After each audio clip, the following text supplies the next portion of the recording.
देखिए और सीखिए।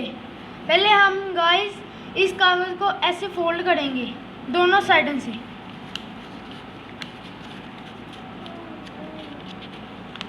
बिल्कुल इस तरह मामे से हम प्रेस कर लेंगे। ठीक है गाइस, बाद में हम इसे ऐसे फोल्ड कर लेंगे, इसे भी प्रेस कर लेंगे।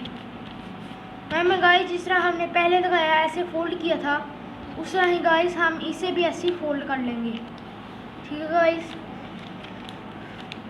और अगर आपने फोल्ड अगर नहीं सही हुआ तो आपका जहाज़ ख़राब होने के चांसेस भी होते हैं। अब हम इस कॉर्नर को पकड़ के ऐसे फोल्ड कर देंगे। ठीक है गाइस, और बाद में हम इसकी लेफ़्ट साइड को कर इसको ऐसे फोल्ड कर देंगे और प्रेस कर देंगे, और फिर इस कॉर्नर को पकड़कर ऐसे फोल्ड करेंगे, फिर प्रेस कर देंगे गाइस।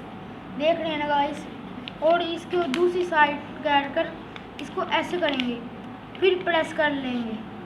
ऐसे ही आपका जहाज़ जल्दी से और अच्छा तैयार हो जाएगा। और आप इसको चलाने का आपको तरीका आता ही होगा गाइस। गाइस हमारा ये एयरप्लेन तैयार हो गया है। अब इसे आपको चलाने का तरीका आता ही होगा।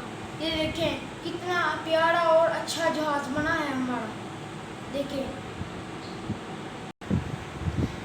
गाइस, अब मैं आपको इसे चला कर दिखाऊंगा।